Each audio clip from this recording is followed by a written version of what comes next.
Hello, કેમ છો બધા? આજે પાછા આવી ગયા કિચનમાં અને આજે બનવાની છે વેજી બિરયાની. આઈ નો, હું જ્યારે વેજી બિરયાની કહું ત્યારે બધા એમ કહેતા હોય કે વેજીટેરિયન બિરયાની હોય જ નહીં, એમ મીટ સાથે અથવા તો એવી રીતે જ હોય. આ સાચું છે કે ખોટું છે? તમે મને જણાવજો. કારણ કે આપણે રેસીપી તમે સર્ચ કરો વેજીટેરિયન બિરયાની તો આવે તો છે જ, બરાબર ને? તો એનીવે, મને કંઈ ફરક નથી પડતો લોકો શું કહે છે. આપણને જે ખાવું ગમે અને આપણે જે જમતા હોય એ બનાવવાનું, બરાબર ને? તો આજે બનવાની હતી વેજીટેબલ બિરયાની. તેમાં મેં કોલીફ્લાવર લઈ લીધું છે. કોલીફ્લાવરના મોટા મોટા પીસ આપણે લઈશું અને એની સાથે બીજા વેજીટેબલ્સ પણ લેવાના છે. તો હું આ વેજીટેબલ્સ આજે ક્વિક બિરયાની બનવાની હતી, તો એમાં આપણે થોડા હું પાર બોઇલ કરી લઈશ વેજીટેબલ્સ. અધરવાઇઝ તમે ડાયરેક્ટ પણ ચેડવી શકો છો.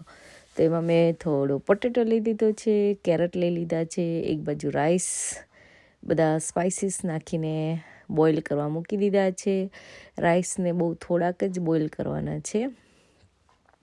હવે આપણે એક દહીં માટે મસાલો બનાવીશું. એમાં મેં ગાર્લિક, લીમડો ને કોથમીર બધું એડ કરી દીધું છે. અહીંયા મેં દહીં લઈ લીધું છે. એમાં મેં છે ને બિરયાની મસાલો, ચણાનો લોટ, થોડો પાવભાજી મસાલો બધું એડ કર્યો છે. ડિફરન્ટ મસાલા એડ કરવાથી સરસ ફ્લેવર આવે છે એકચ્યુઅલી.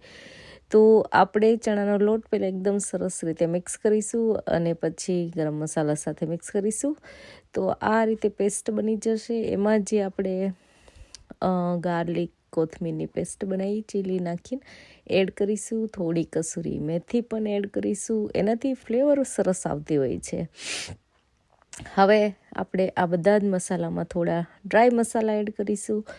એમાં મેં હળદર લીધી છે, થોડી ધાણા જીરું પાવડર લીધું છે અને રેડ ચીલી પાવડર. તીખાશ કારણ કે ગ્રીન ચીલી પણ એડ કર્યા છે એટલે એના પ્રમાણે તમારે એડ કરવાનું. અને ટેસ્ટ પ્રમાણે થોડું સોલ્ટ એડ કરીશું. બધું મિક્સ કરીશું. હવે જે મેં વેજીટેબલ્સ પાર બોઇલ કર્યા હતા એ મેં એડ કરી દીધા છે. મેં આ એક્સ્ટ્રા વેજીટેબલ્સ થોડા લીધા છે, જેમાં પનીર, કેપ્સિકમ, ઓનિયન, પીઝ બધું લીધું હતું. આ બધા જ વેજીટેબલ્સ તે જે દહીં મસાલાવાળું બનાવ્યું હતું એમાં એડ કરી દીધું છે. બધું સરસ મિક્સ કરી દીધું છે. હવે વઘાર કરવા માટે મેં અહીંયા ઘી અને તેલ બેય લઈ લીધું છે. અને તમારી ઈચ્છા હોય તો તમે એ ગમે તે એક પણ વાપરી શકો છો, પણ ઘીનો ટેસ્ટ આમાં સરસ આવતો હોય છે. એમાં મેં થોડા કરી પત્તા એડ કર્યા છે અને બધા જ સ્પાઇસીસ આપણે એડ કરી દીધા છે એટલે આમાં બહુ બધું એડ કરવાની જરૂર નથી હવે. અને એમાં થોડું આપણે જીરું એડ કરીશું. જીરાથી વઘાર કરેલો હોય તો રાઈસમાં ખરેખર મજા આવે છે, બરાબર ને? જીરા રાઈસ ખાલી એકલો બનાવીને ખાવ ને તો પણ ટેસ્ટી લાગતો હોય છે. તો એના માટે જીરું એડ કરી દીધું છે. મેં થોડી ટમાટો પેસ્ટ અહીંયા એડ કરી છે, કારણ કે એકદમ પાણી છૂટું નથી પડવા દેવાનું એટલે મેં ટમાટો એડ નથી કર્યો, પણ ટમાટો પેસ્ટ એડ કરી છે. બધું મિક્સ કરીશું સરસ રીતે અને જે આપણે વેજીટેબલ્સ કર્યા હતા એ એડ કરી દઈશું. બધું મિક્સ કરીને ચડવા દઈશું સરસ રીતે અને પછી આપણે થોડી વાર કવર કરીને એને થવા દઈશું.